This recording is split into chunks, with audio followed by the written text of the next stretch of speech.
At sa NBA naman, Victor Wembanyama, ginulat ang lahat sa kanyang Pinoy Step. Yan ang ating balita ngayon, pero bago yan ay pakiclick muna ng subscribe button. Salamat po. Wemby, nanggulat na naman. At ang dunk na ito ay ang pangbungad ngayong taon.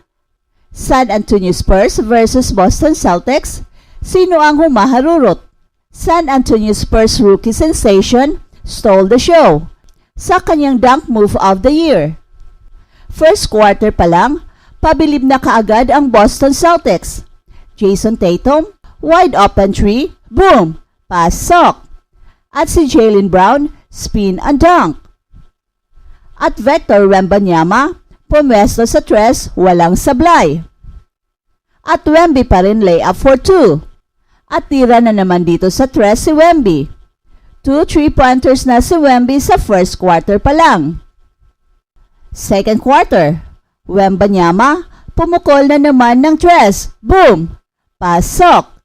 Ginaganahan ata ngayon si Wemby na tumira sa labas, and just like that. At ito pa, simpleng jumper for 2. At strong drive dito ni Jason Tatum, umatake sa loob. And Kristaps Porzingis, easy 2. End of the second quarter, 65-53, lamang ng 12 points ang Boston Celtics. Third quarter na, grabe pa rin ang opensa ng Boston Celtics. Di pa aawat itong si Jaylen Brown for 3. At Derrick White, fast break and a dunk. At may padunk pa itong si Jaylen Brown. Boom! Pasok! Binaon na dito ng Celtics ang Spurs. At dito na nangyayari ang nakakagulat na move ni Victor Wembanyama. Grabe, tingnan natin. Talagang nabuhayan doon ang mga Spurs fans. Pero at the end of the third quarter, 110-76, baon ng 24 points ang San Antonio Spurs. Fourth quarter, nag-showtime dito ang Boston Celtics.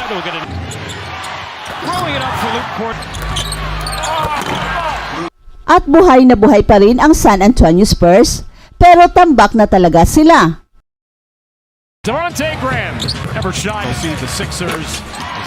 At sa huli, panalo ang Boston Celtics, 134-101, talo ang San Antonio Spurs.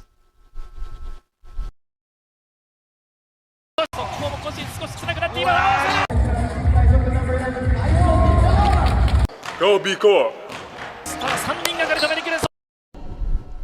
Mga kapasok, isa lang ang aking hinihiling. Ipakita natin na kaisa tayo kay Kai Sotto sa kanyang pangarap at sana full support lang tayo kahit anong mangyayari. Paki-subscribe lang po kung kaisa ka namin. Click the subscribe button now. Boom! Pasok! Grabe! Kai Sotto, pinakitang muli ang kanyang mga NBA level moves. Kahit sa 2 laro pa lamang, ay naipakita ng muli ni Kai Sotto ang kanyang mga NBA level moves. At kahit na 12 minutes lang ang kanyang playing time, ay sinulit niya ito at nangingibaba pa rin ang kanyang mga galawang pang NBA na namimiss na nating lahat. Kahit na hindi masyado marami ang kanyang mga puntos, ay naipakita pa rin ni Kai Sotto na kaya niyang maglaro at a very high level.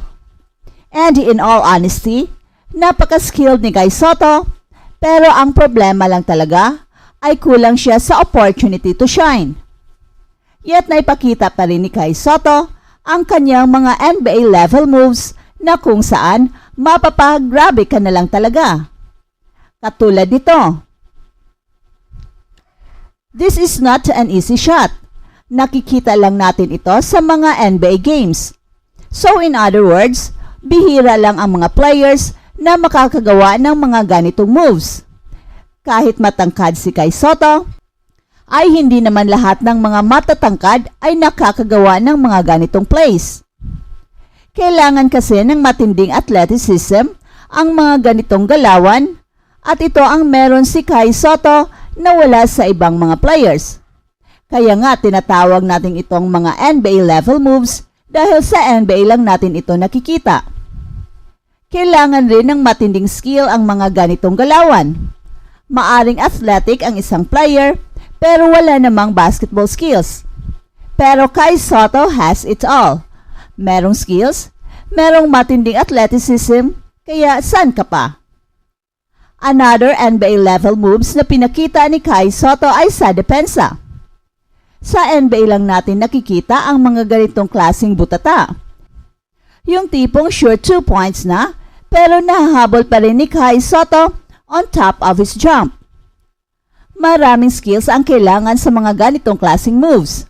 Unang-una ay ang timing. Ang timing kasi ay mahirap makukuha sa mga practices at trainings. Ito ay taglay na galing talaga ng isang tao na nakukuha niya simula nung bata pa siya. And Kai Sotto has impeccable timing. Although merong mga instances na gusto niyang butatain ang lahat ng shot, which entails a lot of energy, kaya siguro Kai Sotto should also realize na kahit hindi niya makuha ang block, ang importante ay mapigilan niya ang isang shot na pumasok. There are a lot of sequences kasi na may umaatake at nakaabang na si Kai Sotto, kaya hindi na dediretso at inilabas na lang ang bola. Marami ring mga mintis na tira ng mga kalaban dahil na-intimidate sila sa presence ni Kai Sotto.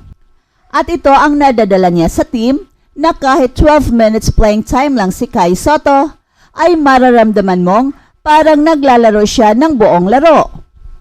Pero ang tanong, dahil ba merong mga NBA level moves si Kai Sotto ay makakapasok na siya sa NBA? Well, in the perfect world ay ganun sana, na dapat kapag merong mga NBA level talents ay dapat nasa NBA na. Pero bakit si Kai Sotto ay nasa Japan pa rin? Well, obviously, 21 years old pa si Kai Sotto at kahit sa NBA ay ilan lang ang mga 21 years old na player. Meaning hindi pa late si Kai Sotto na makapasok sa NBA. Nagmamadali lang talaga ang team ni Kai Sotto noon pero it backfired.